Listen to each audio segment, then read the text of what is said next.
இன்று சூடுபிடித்திருக்கக்கூடிய தேர்தல் பிரச்சார களத்தில் அனைத்து இந்திய அண்ணா திராவிட முன்னேற்ற கழக பொதுச் செயலாளரும் தமிழக முதலமைச்சருமான ஜெயலலிதாவுக்கு அடுத்ததாக அந்த கட்சியில் தீவிரமான பிரச்சாரத்தை மேற்கொண்டிருக்கக்கூடிய அந்த கட்சியின் அதிமுகவுடைய கொள்கை பரப்பு துணை செயலாளர் திரு நாஞ்சில் சம்பத் அவர்கள் இன்றைய கேள்விக்கு என்ன பதில் நிகழ்ச்சி நம்மோடு இணைகிறார்.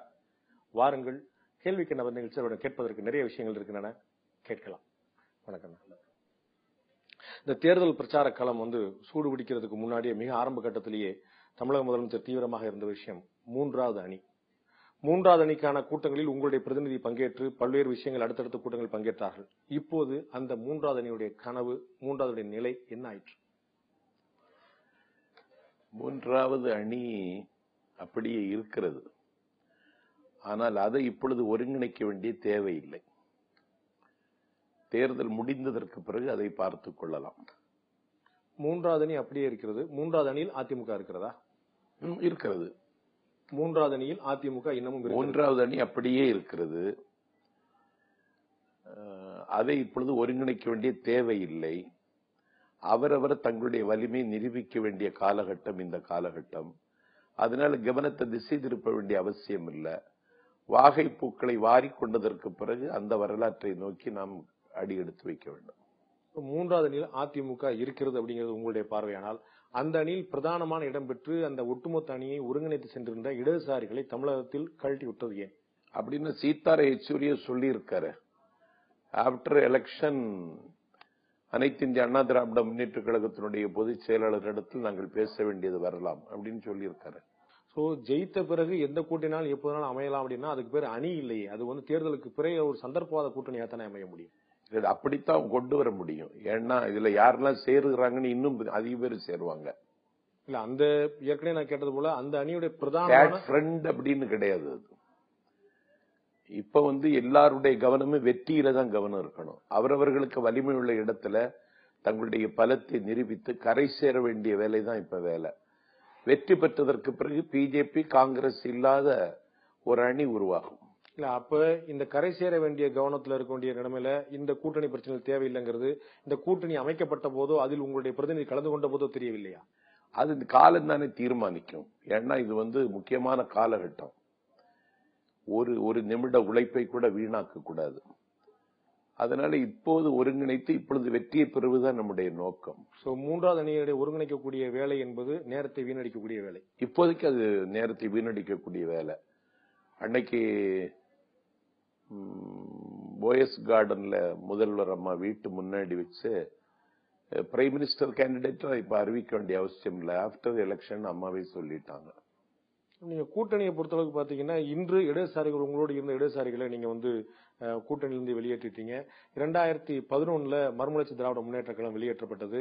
இந்த நிலைமையில தொடர்ந்து இருந்தா அதிமுக எப்படி ஒரு நம்பத்தகுந்த ஒரு கூட்டணி கட்சியா இருக்க முடியும்? இடதுசாரி வெளியேற்றலையே. உங்களுடைய கட்சியை சேர்ந்த பிரமுகர்கள் நண்பர்களாக இணைந்தோம், நண்பர்களாக பிரிவோம் என்று 2 இடதுசாரி கட்சிகளும் தெளிவா சொல்லிட்டு போயிருக்காங்க. இந்த தேர்தலில் அவங்களுக்கு பங்கு இல்ல. எங்க கூட எங்க தயவுல தானே அவங்க இன்னைக்கு ஒரு 2 கட்சியிலையும் ஒரு ராஜ்யசபா நாடாளுமன்ற மேலவை உறுப்பினர்கள் இருக்கிறார்கள். அதே விஷயத்தை அவர்களும் சொல்லலாமே. 2011 சட்டசபை தேர்தலில் எங்களுடைய தயவுல தான் அதிமுக ஆட்சிக்கு வந்ததுன்னு அவங்களும் சொல்லலாமே. அது இனி வரப்போது தானே போகுது. இந்த தேர்தல் முடிஞ்ச பிறகுதானே தெரியும் அந்த கிளைமேட் எப்படி இருக்குன்னு. நான் சொல்றது 2011 சட்டமன்ற தேர்தல் பற்றி. ராஜ்யசபா தேர்தலில் இடதுசாரிகள் ஜெயிச்சதுக்கு அதிமுக காரணம்னா 2011 சட்டசபை தேர்தலில் அதிமுக ஜெயிச்சதுக்கு இடதுசாரியோட பங்களிப்பு இல்லையா? பங்களிப்பு இருந்தது. அதுவே வெற்றியை தீர்மானிக்காது.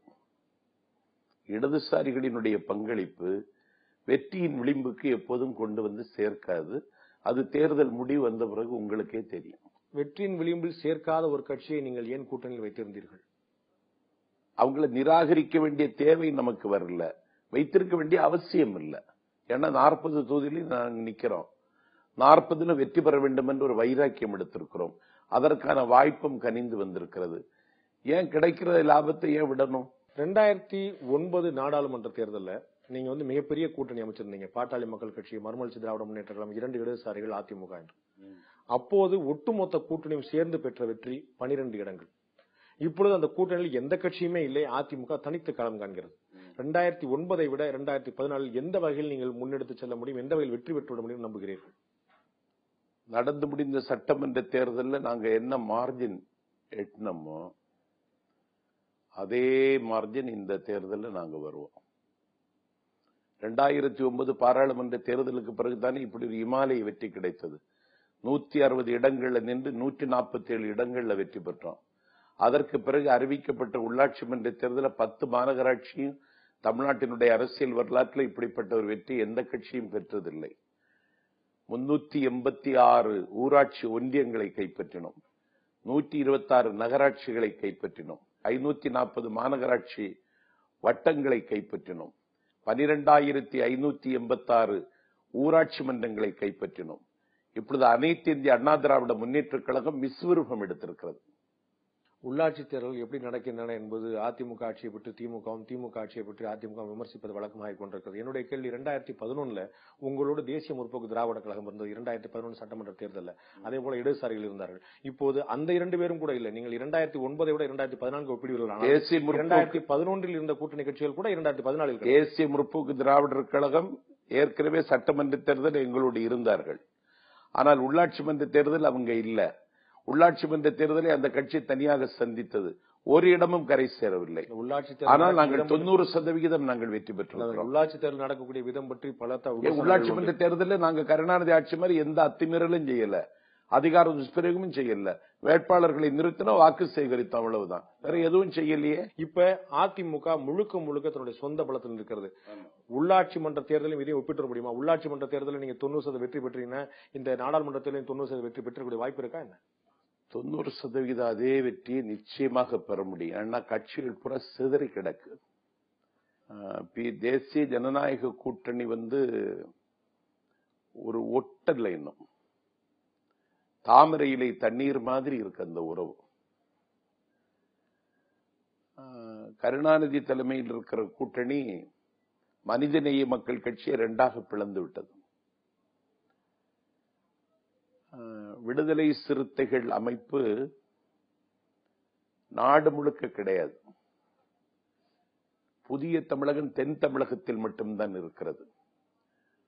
புதிய தமிழகமும் விடுதலை சிறுத்தைகளும் மாநிலம் தழுவிய அமைப்பு கிடையாது. அது அவர்களுக்கு இருப்பது பலமா பலவீனா என்பது தேர்தல் முடிவு சொல்லிவிடும். அதனால கட்சிகள் எல்லாம் தனித்தனியாக நிற்கிற காலகட்டத்தில் அதிக வாக்கு வங்கி வைத்திருக்கிற அனைத்து இந்திய அண்ணா திராவிட முன்னேற்ற கழகம் 100க்கு 100 வெற்றியை பெறுவதற்கு வாய்ப்பு இருக்கிறது. சட்டமன்ற தேர்தலை ஒட்டி வந்த உள்ளாட்சி மன்ற தேர்தலோட வெற்றி ஒருபுறம் இருக்க, ஆட்சி நடந்து 3 ஆண்டுகள் முடிந்த பிறகு ஒரு எதிர்ப்பு அலை தமிழக அரசுக்கு எதிராக இருக்கும். அது அந்த ஓட்டு வங்கி மாற்றக்கூடும் என்று நீங்கள் அஞ்சவில்லையா? எனக்கு பெரிய அதிசயமே தமிழ்நாட்டில் இன்னைக்கு அதுதான். ஆன்டி கவர்மெண்ட், அரசாங்கத்திற்கு எதிரான ஒரு எதிர்ப்புணர்வு எங்கேயும் கிடையாது, எந்த ஊர்லயும் கிடையாது. அதை எப்படியாவது உருவாக்குவதற்கு கருணாநிதி எடுத்த முயற்சிகள் எல்லாம் தோற்று போய்விட்டது. இன்னைக்கு அபண்டன்ட் மாஸ் லீடர், நிகரற்ற செல்வாக்கு பெற்ற தலைவராக அவர் வலம் வருகிறார். அரசாங்கத்திற்கு எதிரான ஒரு உணர்வே தமிழ்நாட்டில் கிடையாது. அந்த எண்ணம் உங்களுக்கு இருப்பது சரி, அந்த எண்ணம் மக்களுக்கும் இருக்கும் என்று நினைத்து நீங்கள் செயல்பட சரியா இருக்குமா? இல்ல, நான் மக்கள் மத்தியில பேசிட்டு இருக்கேன். நான் மொபைலைஸ்டு ஆடியன்ஸுக்கு மத்தியில பேசுறவங்க கிடையாது. நான் ஒரு ஊர்ல போய் நிக்கிறேன்னா ஸ்டாலின் வர்றாருன்னா 40 வண்டியில வர்றாரு. வண்டியில இருக்கிறவெல்லாம் கீழே இறங்கிடுவான். அவருக்கு முன்னாடி தான் அவர் பேசிட்டு போயிடுவாரு. நான் தன்னந்தனியா அவர் வண்டியில போய் நிக்கிறேன். நான் சம்பத்து பேசுவாருன்னு சொல்லுவாங்க, நான் பேசுறேன். அதனால மொபைலைஸ்டு ஆடியன்ஸுக்கு மத்தியில நான் பேசல, நான் பொதுமக்கள் மத்தியில தான் பேசிட்டு இருக்கேன். அதை நான் ஒவ்வொரு ஊர்லயும் அனுபவிக்கிறேன். எனக்கு அது புதுமையா இருக்கு.